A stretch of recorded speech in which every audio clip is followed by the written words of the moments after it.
Words cannot express the deep shock and sorrow over the terrible tragedy that happened on Shabbos in the massacre in Pittsburgh, leaving 11 dead and 6 wounded. There's so much to reflect on, and it's really premature to put out any message. This is something that demands tremendous introspection and soul searching. Just some clues, but for what needs to be further thought about and analyzed and refined. And I hope the leadership in the Jewish community will do the work.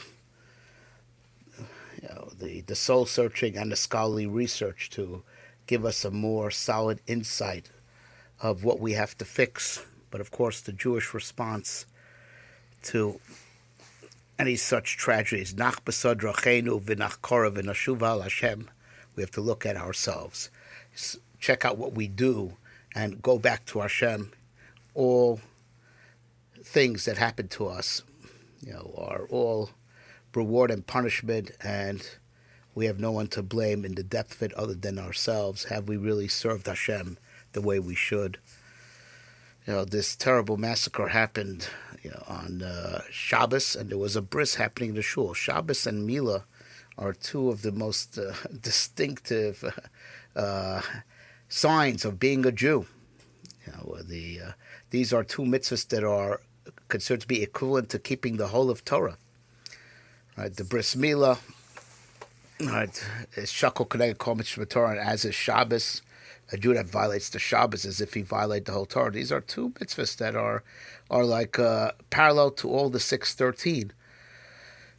And these are 2 out of 3 of what the Greeks outlawed, in the story of Hanukkah that we're very soon commemorating. And so there's something very deep going on. This is a real invasion on, an attack on the core of being Jewish, the core of the Jewish identity, the core of the Jewish religion.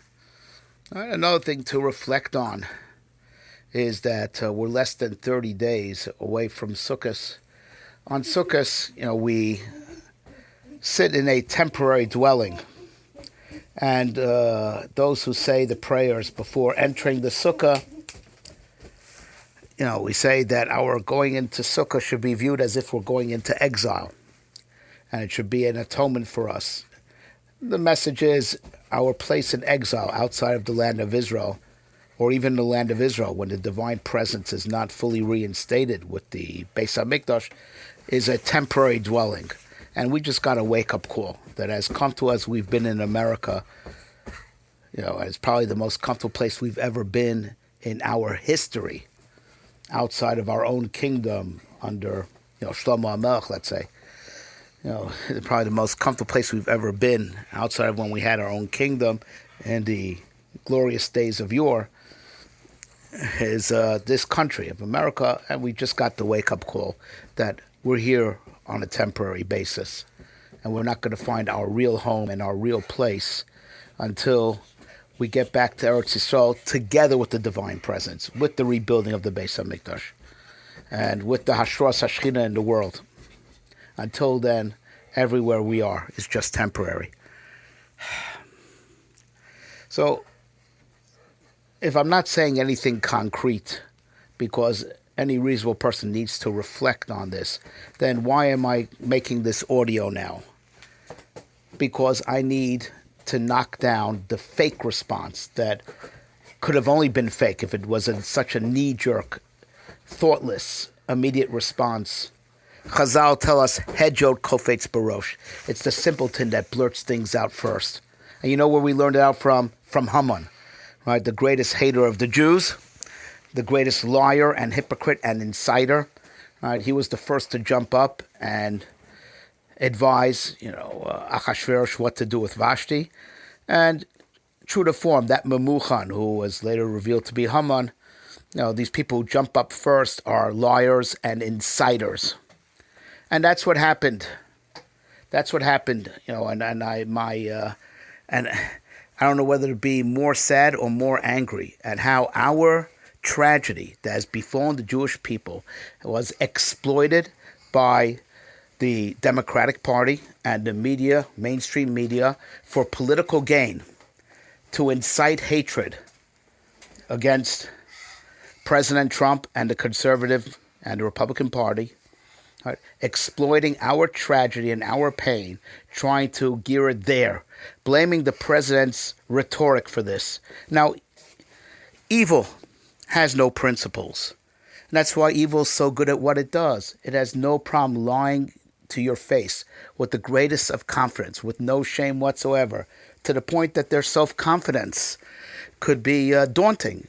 You might think that they might be right because they seem to be very sure of themselves, but it's just shamelessness, right? And an ability to distort facts, with a straight face, right? They blame President Trump's rhetoric, right? And this person was the furthest thing from a Trump supporter. He viewed Trump as a globalist and actually in bed with the Jews, surrounded by Jews. He stressed he didn't vote for Trump. And we, the Jewish people, should never forget. And it's amazing how the media has such a power of incitement that it could cause us to not realize the simple truths that are right in front of our eyes. But that's the way of the Yetzer Hara. The Yetzer Hara has the guts to try to talk you into something that you know is wrong and you see is wrong. Right? The Jewish people have never had a greater friend, and the state of Israel has never had a greater ally than President Donald J. Trump and the Republican Party. Right? Whether it's rescinding the Iran deal that the Democrats made that would ensure that Iran could get a nuclear weapon and annihilate the state of Israel, right? Whether it's moving the embassy to Jerusalem. Well, it's the fact that President Trump himself has a Jewish daughter and Jewish grandchildren. Right? It is just, it is amazing, the gall of the media to just lie and lie and lie. And since they are good, since they're shameless and they can do it with a straight face, right? Sadly, well-meaning but shallow-minded Jews get taken in by them. I was disgusted by what I read in Forward.com. Something that calls itself a Jewish paper, right? Falling for this, playing along to this, right? No one has been more violent than the leftists. Have you forgot about the Bernie Sanders supporter who shot up a bunch of Republican senators, put Scalise in the hospital, causing him wounds for life? Forgot about that? Maxine Waters that tells people to accost and to shame any person that belongs to the Trump administration, how they get thrown out of restaurants, get abused, how any conservative speaker coming to speak at a college campus has to fear for his life and that campus gets torn to pieces. Oh, what about Antifa? Right? All the hate is coming from the left, all the outward total incitement to violence is coming from the left, the incitement to incivility, just because they call it incivility. It translates into plenty of violence. Anyone wearing a Trump hat gets beaten up in certain neighborhoods. Oh, yeah. Right? No Republican ever did anything like that. And President Trump never endorsed anything like that. Right? And if he ever, said something that bordered on that, it's the left that does it. Right? The greatest lies that there ever was. Talk about, anti-Semitism. Who's friends with Louis Farrakhan? Maxine Waters and people in the Democratic Party. Who said the Jews control the world and control the weather? Right? Some guy, one of the leading figures in the Democratic Party. What are we talking about? So these people who are anti-God, right, and anti-America because America was founded on religious principles, right? We, the Jews who represent God in the world, we will not find allies there. Right? This happened, during a bris milah. Now, in Europe, the leftists have tried to ban bris milah. Now, if it'll ever come to America, God forbid, the banning of milah, the banning of shechita, do you think it's going to come from the right side of the political spectrum or the left side? I wouldn't have said anything, but they have the gall to speak up and try to turn this around against the president, against the Republican Party, Right? The only two allies we who believe in God and believe in the Bible and we who support the state of Israel have. Right? And of course, they just did it immediately. Knee-jerk reaction. Hedjo kofetz barosh. Right? So I am just coming to respond to their initial response. It was brain dead, it was insensitive, and it was just to forward their narrative, forward.com, their narrative. Right? And it has to be responded to, right? That, that we will not be fooled by you. Right? We know who our real friends are at this point in time. Right? And who are those that are going to stand up for our religious liberties.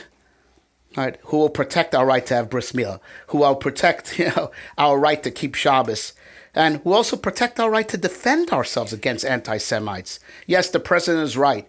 Everything is in the hands of God. Right? But if perhaps there would have been an armed guard there, like sadly there is in Europe, and now we're going to have it around here, that's perfect common sense. But if any of those congregants were packing heat, were members of the NRA and could have returned fire, I'm sure there wouldn't have been 11 dead. All right? So let us boldly tell the left to shut up, right, and mind their own business, right? Let us grieve and do our soul searching, and don't try to turn our pain into a cheap move to forward your false narrative and fake news. I want to point out another thing that happened over Shabbos. There was another event, another thing that we should learn from. It pales in comparison to obviously the terrible tragedy in Pittsburgh, but it's something that's noteworthy. Right? There was a march in Washington, D.C., the Walk Away movement. People who woke up and saw the left and the liberals for what they really are, the opposite of what they claim to be. But that's the way of the Yetzer Hara. The Yetzer Hara always claims he's the Tov. He's the one who's out looking out for you, looking out for your benefit. The Yetzer Hara never says, hey, I'm bad and I'm telling you to do things that are bad for you. He says he's good. Right? Liberals play up, the perfect narrative of the Yetzer Hara, right? Talking about love and morality and being just the opposite thereof, right? So a lot of people woke up, and that's the walk away movement. And you know what? It's got a solid remez in this week's parsha. And I want to say to my Jewish brothers, right? All those who unfortunately have been voting Democrat to wake up, right? It's alluded to so strong this week's parsha. Right? As we know, the symbol for the Democratic Party is the donkey, the chamor. And there's a lot of good reasons for that, which I will not elaborate on right now. But it is so apropos. Avraham says to his entourage, when he was on his way to do the supreme act of Akedas Yitzchak, he says to his entourage, all the non-Jews who were in his entourage that were his faithful servants, Shvu lachem po im hachamor. You guys stay with donkey. Vani vanar, me and the kid, referring to his son Yitzchak, the two Jews, Nelcha v'nishtachave. Me and Yitzchak are going to walk away. You guys stay with donkey. Me and Yitzchak are walk away. Yidden, walk away from the Democratic Party and forward the agenda of our president and the Republican Party and bring the red wave on November 6th.